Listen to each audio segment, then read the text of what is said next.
Bonjour, je m'appelle Simon Taube, je dirige le centre de recherche cerveau et cognition à Toulouse. Mais quand je ne suis pas en train de faire les sciences cognitives, je suis passionné par l'économie, ça fait à peu près 5 ans. Aujourd'hui, j'aimerais bien vous parler de quelques solutions simples pour sortir de la crise. Je vais vous expliquer pourquoi je pense que le système est cassé aujourd'hui à cause de la dette qui a accumulé dans le monde. Et je vais proposer quelques moyens pour le réparer. En gros, je vais proposer deux grandes choses. Le premier, c'est d'utiliser un revenu de base inconditionnel couplé avec des taxes, financé par des taxes sur les transactions pour les payer. Et en parallèle, l'introduction des monnaies alternatives euh, avec l'État. Je propose l'idée de N-Euro. Et puis un autre système d'envoi euh, de, de crédit citoyen que j'appelle OM. Donc le problème de la dette, je crois que c'est extrêmement clair quand on voit ces chiffres ici qui viennent du McKinsey Global Institute, ça date de février 2015, où effectivement ils ont constaté qu'en 2014, le total de la dette dans le monde a atteint 199 000 milliards de dollars. C'est en augmentation très nette depuis 2007, encore 57 000 milliards de dollars de dette en 7 ans. Ça touche les ménages, les entreprises, les États, le monde des finances, tout le monde est endetté. Et quand on fait le total de toute la dette, on obtient donc 199 000 milliards. Et quand j'ai fait le somme de tout l'argent qui existe dans le monde, j'ai trouvé un chiffre de 80 000 milliards, qui veut dire qu'en fait, il y a 2,5 fois plus de dettes que de l'argent. On n'a pas besoin d'avoir un prix Nobel d'économie pour comprendre qu'il est impossible de rembourser toute la dette avec seulement 80 000 milliards. Donc, on ne pouvait jamais rembourser toute cette dette, et donc le système est cassé. La dette publique en Europe, par exemple, a grimpé de façon terrible depuis quelques années. Là, ça c'est tous les pays du zone euro. On est à 12 432 milliards de dettes pour les États en Europe. En fait, l'Allemagne est le plus endetté, suivi par l'Italie, le Royaume-Uni. La France est en quatrième position. Mais en fait, la France est en train de rattraper son retard parce que pour les seuls 3 premiers mois de 2015, on a réussi à emprunter encore 51 milliards d'euros en 3 mois. Donc aujourd'hui, en fait, au mois de mars, on était à 2089 milliards de dettes. Les intérêts sur toute cette dette coûtent une fortune aux contribuables. Donc ici, j'ai mis tout son tableau depuis 20 ans. Ça, on voit déjà le même total, 12 433 milliards d'euros de dette. Ça, c'est pour tous les pays couplés. Et si on regarde l'augmentation depuis 20 ans, on trouve un total de 7,8 000 milliards de dettes supplémentaires en 20 ans. Et si on regarde ici, par an, les intérêts qu'on paye, c'est en moyenne sur les 20 ans, à peu près 333 milliards d'intérêts tous les ans, depuis 20 ans. Ça fait en tout 6,7 000 milliards d'intérêts. Et ça veut dire que chaque citoyen dans l'Union européenne a payé en moyenne 13 200 euros pour chaque homme, femme et enfant dans l'Union. Et si on regarde les chiffres sur les 20 ans, 86% de tout l'argent qui était emprunté par nos gouvernements a été utilisé pour payer des intérêts à qui? Bien, ça, c'est la grande question. Ce qui est intéressant, c'est que quand on regarde l'histoire de la dette publique en France, voilà un graphique que j'ai compilé, on voit que la dette publique, qui a maintenant atteint, comme je dis, 2089 milliards il y a quelques mois, en fait, il n'y avait pas de dette avant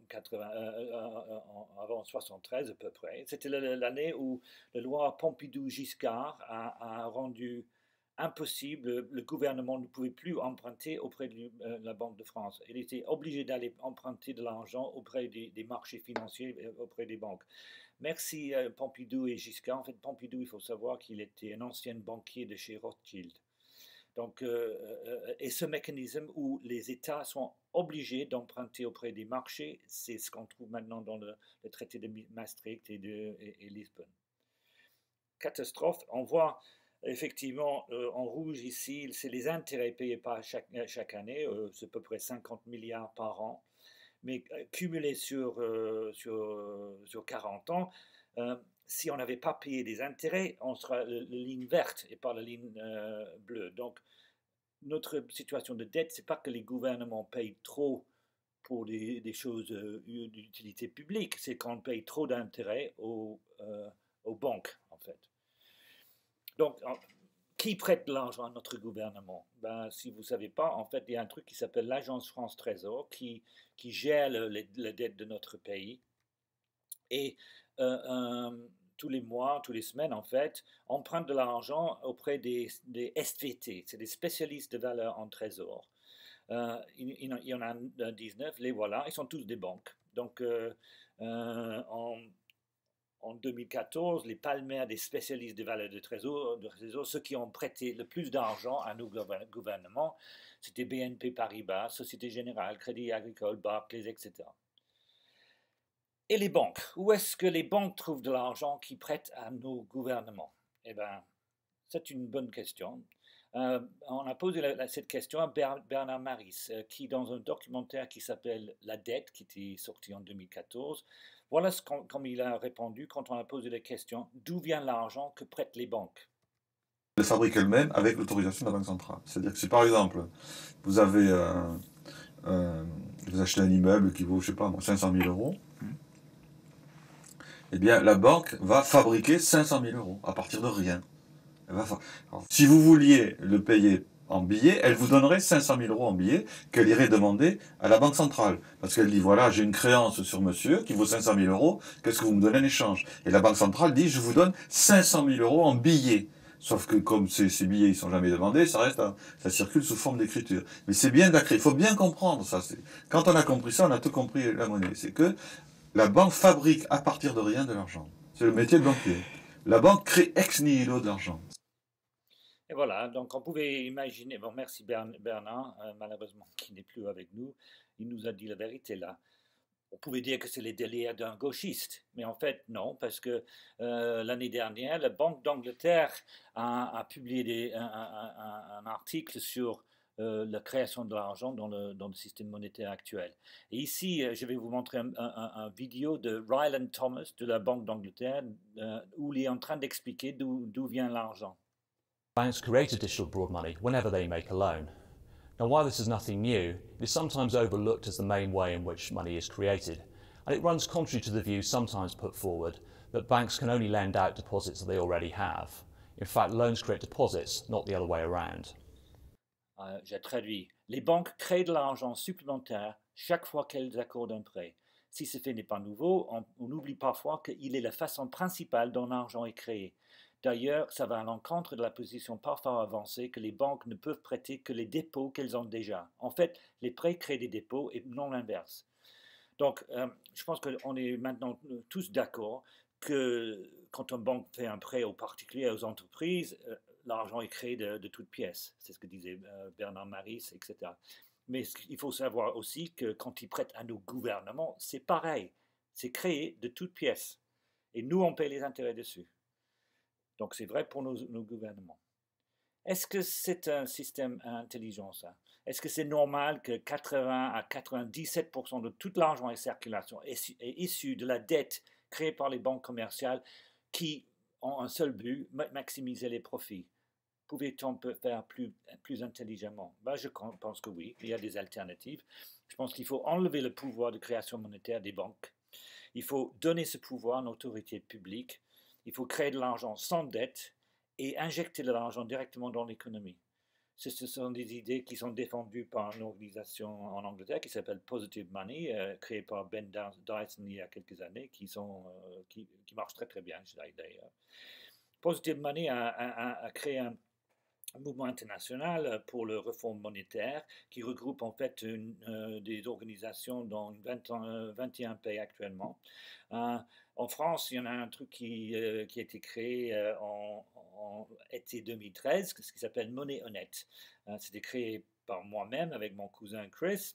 Bon, le problème, c'est qu'il n'y a qu'une cinquantaine de membres. Et encore pire, c'est plutôt des Britanniques. Donc, bon, on est à la recherche des bonnes volontés pour faire quelque chose d'un peu plus costaud. Qu'est-ce que proposent ces gens-là? Vous avez entendu peut-être de quantitative easing, QE.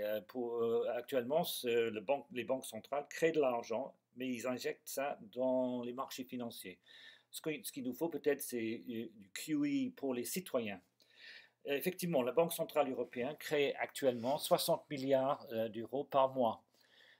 Ils proposent de faire plus de 1000 milliards sur 18 mois. Qu'est-ce qu'ils vont faire avec cet argent? Ils vont l'injecter dans les marchés financiers et puis prier que ça va faire du bien. Eh bien, avec la même quantité d'argent, imaginez, avec les 330 millions de citoyens dans la zone euro, la même quantité d'argent par mois permettrait de donner un revenu de base inconditionnel de 182 euros par personne par mois. Ça fait 728 euros par mois pour une famille de 4, ce qui est plus que le salaire minimum dans 6 pays, dont la Grèce. Pourquoi on n'est pas en train de faire ça? Je pense que le problème, c'est que le directeur de la BCE, Mario Draghi, a été l'ex-directeur européen de Goldman Sachs. Donc, ce n'est pas lui qui va instaurer un tel système. Le critique, effectivement, des banquiers, c'est de dire que si jamais on mettait de l'argent dans la poche des gens, ça va provoquer de l'inflation. On serait en Zimbabwe, l'Allemagne des années 20 avec des brouettes de billets pour aller acheter du pain, etc., etc. Bon, en fait, il y a une réponse, à mon avis, très simple. Il faut, en même temps qu'on injecte de l'argent en revenu de base inconditionnel, il faut retirer le même montant par une taxe sur les transactions. Ça pouvait être fait, et c'est ce que je propose. Taxer les transactions en euros là où ils se passent. On sait que les transactions dans la zone euro, c'est à peu près 2 millions de milliards d'euros par an. Pour financer 60 milliards par mois pour le revenu de base, il suffirait d'une taxe d'environ 0,04%. Mais en fait, on pouvait taxer des transactions en euros partout dans le monde. Il faut savoir que la moitié des transactions à Londres sont dénommées en euros. Par exemple, ici, je vous donne les chiffres de LCH Clearnet, qui est une structure basée à Londres, qui a fait 641 000 milliards de dollars de transactions l'année dernière. La moitié, 238 000 milliards d'euros, a été fait en euros. Et je ne vois pas pourquoi la Banque centrale européenne ne pouvait pas taxer à 0,04% ce montant-là. Alors, si vous voulez savoir un peu plus sur mes propositions de comment on pouvait, en fait, supprimer la plupart des taxes et en le remplaçant par un taxe sur les transactions, je vous invite à écouter ma présentation de l'année dernière sur TEDx qui s'appelle Vers un monde pratiquement sans taxes. Mais bon, ma proposition concrète pour le BCE, c'est BCE pouvait taxer les 2 millions de milliards de transactions dans la zone euro et également à peu près 1 million de milliards qui se passent par Londres. Taxer, par exemple, avec un taux de transaction sur les transactions financières de à peu près 0,04%, ce qui lui permettrait de générer les revenus nécessaires pour injecter 172 euros par mois dans les poches des citoyens. Et ce que j'aime bien avec ce système, c'est qu'on a 2 manettes pour faire un espèce de push-pull. On peut retirer la même quantité d'argent et l'injecter, mais en fait, si on veut, on peut ajuster de façon très précise la masse monétaire. S'il faut retirer de l'argent, on augmente le taxe. Si on veut diminuer augmenter la quantité d'argent dans l'économie, on augmente la quantité injectée dans la poche des gens. Des avantages de ça, donc on peut par exemple augmenter le taxe sur les transactions à 0,1%, ce qui permettrait de faire un revenu de base inconditionnel de 300 euros par mois pour tout le monde.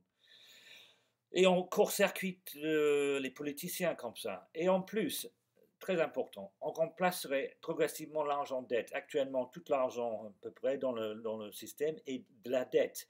En retirant des marchés financiers surtout, et en réinjectant sans dette, progressivement sur quelques années, on va transformer la dette en vrai argent.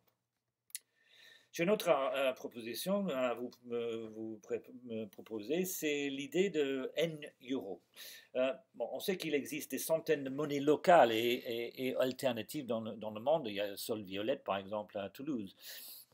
Le problème pour moi, c'est que ces monnaies locales et alternatives manquent de l'appui des autorités. Donc, ce que je propose, c'est qu'un gouvernement, qui peut être national ou local, pouvait introduire un euro national ou euro nouvelle, c'est le N-euro. C'est donc une monnaie alternative, mais avec l'appui de l'État. Les N-euros n'existeraient qu'électroniquement, il n'y aura pas de billets ni de pièces de monnaie, et chaque citoyen aurait automatiquement un compte en N-euros. Ces citoyens pouvaient choisir de recevoir une partie de leurs revenus, par exemple les salaires dans le cas des gens du secteur public, les retraites, les aides sociales, en N-euros. Et ce serait volontaire. La proportion pouvait être décidée entre 0 et 100%. Très important, les N-euros seraient acceptés pour le paiement des taxes. Et ça, c'est très important, et des charges. Et c'est ça qui donne sa valeur. Le fait que tu peux payer tes impôts en N-euros, ça veut dire que les N-euros, un N-euro vaut 1 euro. Parce que c'est ça qui donne la valeur de la monnaie. Les N-euros pouvaient être utilisés par les entreprises. Donc, les entreprises pouvaient également avoir des comptes en N-euros, parce qu'eux aussi pouvaient payer leurs impôts avec. Ils pouvaient offrir à leurs clients la possibilité de régler en N-euros accepté ici, etc. Et l'État pourrait faire fonctionner le système N-euros sans frais. Et les entreprises pourraient ainsi éviter les 3 à 4% actuellement imposés par les systèmes de cartes de crédit comme Visa et Mastercard. Et donc, à mon avis, les N-euros pourraient rapidement devenir le mode de paiement préféré des gens, parce qu'effectivement, un restaurant pouvait, par exemple, proposer une remise de 3% si les gens payaient en N-euros plutôt qu'en euros classiques avec des cartes de crédit. Alors, j'ai cru récemment que peut-être un tel système existait déjà. Je suis allé récemment à Bristol, où ils ont créé un monnaie locale qui s'appelle Bristol Pound en 2013, avec lequel on peut régler les impôts locaux, les factures d'électricité et de gaz, les achats de billets de train, etc., etc. En plus, les employés de la mairie peuvent être payés en Bristol Pounds. En fait, le maire reçoit tout son salaire en Bristol Pounds. Et la mairie va bientôt régler 900 000 livres de travaux en Bristol Pounds.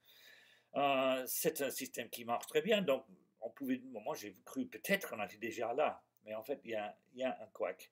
C'est le fait qu'en fait, le mairie de Bristol ne peut pas créer des Bristol Pounds. Il doit les acheter avec des livres classiques qui, eux, ont été créés par les banques commerciales. Mais on est vraiment très, très près d'un système alternatif. Il suffit que quelque part en Europe, un gouvernement ou le mairie de Toulouse, par exemple, décide d'introduire une monnaie parallèle avec laquelle on peut régler les impôts locaux et qu'on peut être payé avec ça. Et on a fait le tour. On aurait créé un vrai argent parallèle des banques. Bon, là, à Bristol, pour le moment, ce n'est pas encore fait, mais ça pouvait venir. En fait, le système N-euro existe déjà, parce que je l'ai créé moi-même. J'ai créé un site qui s'appelle N-euro en juillet 2015, très récemment. Voilà le site, on peut se loguer dessus, on peut créer un compte, etc. J'ai utilisé Cyclos 4, qui est un logiciel gratuit qui est utilisé d'ailleurs pour le Bristol Pound. Ça a été développé par STRO, c'est le Social Trade Organization. C'est vraiment très très bien fait. Et on peut l'utiliser par exemple pour réaliser des paiements sur téléphone mobile. Par exemple ici sur mon iPhone, ici le logo Cyclos 4, je clique dessus, je me log sur le communauté N-euro, j'ai mon compte login, là j'ai mon compte avec 120 N-euro dessus, je peux décider de faire un paiement vers un citoyen là, de 10 euros. Je confirme, le paiement a été fait avec succès. Maintenant, je suis à 110 euros. Donc, tout ça, ça marche. En fait, j'ai créé deux comptes. Il y a un compte Enyo classique ici, mais j'ai également un compte Enyo IOU. Et c'est ça l'autre idée que je voulais vous présenter. Parce qu'effectivement, on peut imaginer un système de création citoyenne de crédit. Je l'ai fait l'année dernière, de nouveau en utilisant le système Cyclos. Je l'ai appelé OM en anglais, ça veut dire devoir de l'argent à des gens. C'est un peu comme un autre système qui existe déjà, organisé par les banques, ça s'appelle Payem, où on peut envoyer de l'argent à sa sœur avec un SMS, effectivement. Mais la différence, c'est que mon système n'utilise pas de l'argent vraiment. On peut émettre des IOU, des je te dois, en euros, en livres, en dollars. Mais ce qui est important, il n'y a pas d'argent dans le système. Le système est toujours à l'équilibre. Donc, si A envoie un IOU à B pour 20 euros, bon, ben A est à moins 20, B est à plus 20, mais le système globalement est à zéro.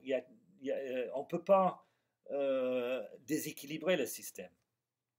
Et en fait, toutes ces transactions ne dépendent que du niveau de confiance des utilisateurs. Si vous acceptez de tendre mon gazon et je vous donne en retour un IOU de 50 euros, 50 euros, c'est très bien. Et en fait, la façon où je l'ai fait, je crée des comptes avec jusqu'à 10 000 euros de crédit autorisé à l'ouverture. Il suffit de trouver des gens qui acceptent vos IOU et le tour est joué. Alors, j'ai en fait ajouté la même idée dans le site Enyo. Donc là, on a également un IOU account. Donc, vous voyez là que si j'avais au début 10 000 euros de crédit, j'ai utilisé 85 pour le moment. Mais là aussi, c'est la même idée. Alors, il y a avec ce type de système basé sur IOU, il y a un truc qui est vraiment très amusant. Imaginez une situation, on a 5 personnes ici. A, B, C, D et E. A envoie un IOU de 20 euros à B. B envoie 30 à C. C envoie 20 à D et D à 20 à E et E, enfin, boucle le boucle en envoyant un IOU pour 20 euros à A. Il n'y a pas de transfert de l'argent pour le moment. On a crédit de 110 euros dans le système. Et ce qui est amusant, c'est que là, comme ça fait un boucle, il suffit de chercher le valeur le plus faible, qui dans ce cas-là est 20 euros, parce qu'il y a au moins 20 euros partout dans le boucle. On prend une baguette magique, boum, comme ça, et puis on enlève 20 euros partout. Donc les dettes partout disparaissent, sauf BAC qui va baisser à 10 euros. Donc on a supprimé les 110 euros de crédit, on n'a que 10 euros de crédit. Et tout ça, ça peut se faire automatiquement. Alors, on a fait des simulations avec Jake Martin, qui est mon postdoc, et Dominic Master, qui est mon neveu, qui habite en Angleterre d'ailleurs. Et on a fait des simulations de petits mondes dans lesquels on a des gens qui envoient des IOU partout. Là, on a une situation où on a un dette total de 89 000 unités, peut-être des euros. On fait le baguette magique de l'informatique et boum, il n'y a que 26 000 qui restent. Et tout ce processus de enlever les dettes, ça se fait automatiquement, ou ça pouvait se faire automatiquement. Et on a trouvé qu'au moins 50% de la dette disparaît spontanément dans un tel système. Et dans ce système, donc, la quantité de crédit augmente et diminue selon le niveau de demande et de confiance entre les gens. On n'a pas besoin de contrôle externe, tout ça se fait entre les gens, on n'a pas besoin de réglementation là-dessus. Ça encourage la coopération entre les gens. Et très important, on n'a absolument pas besoin d'intérêt là-dessus. C'est chaque personne qui qui a le droit de créer du crédit dans le système. Et on n'a nul besoin de l'argent des banques. Donc on peut carrément court-circuiter le système actuel où on est obligé d'utiliser l'argent des banques. Pour résumer donc, il est clair pour moi, le système est cassé. 97% de l'argent en circulation a été créé par les banques commerciales qui demandent des intérêts, effectivement, pour louer le monnaie. Mais on n'a pas besoin. Le système est extrêmement mauvais parce que 86% de tout l'argent emprunté par nos États depuis 20 ans a servi pour payer les intérêts aux banquiers. Il y a maintenant, à cause de l'accumulation des intérêts, il y a maintenant 2,5 fois plus de dettes que de l'argent et tout simplement, on ne va jamais pouvoir rembourser tout cet argent. Et d'ailleurs, si on remboursait toute cette dette, il n'y aura plus d'argent du tout. Et donc, l'austérité ne peut pas marcher. Mais on peut remédier. Je pense qu'il faut transformer cet argent dette en argent sans dette. Et la façon de le faire, c'est de payer un revenu de base inconditionnel à chaque citoyen. Et on peut financer ce revenu par une taxe sur les transactions en euros partout dans le monde. Pas uniquement dans la zone euro, mais par exemple à Londres aussi. On pouvait créer une monnaie parallèle à l'euro, que j'appelle le N-euro, dont la valeur est garantie parce qu'on peut l'utiliser pour payer des impôts. Il faut ce soutien des autorités pour que ça marche. Mais on pouvait également l'utiliser pour payer des salaires, des retraites et des aides sociales. Et troisième idée, introduire un système électronique de IOU qui permet de faire fonctionner l'économie sans argent, avec juste la coopération entre les gens. Les idées, c'est des idées qui sont présentées chez Monnaie Honnête, le site N-Euro existe, le site OM existe aussi. Si vous êtes intéressé par ce type d'idées, je vous encourage à lire mon blog qui existe depuis maintenant 5 ans, et sur lequel j'ai plein d'arguments pour ce type de réforme. Merci beaucoup pour votre écoute. Si vous avez des questions, n'hésitez pas.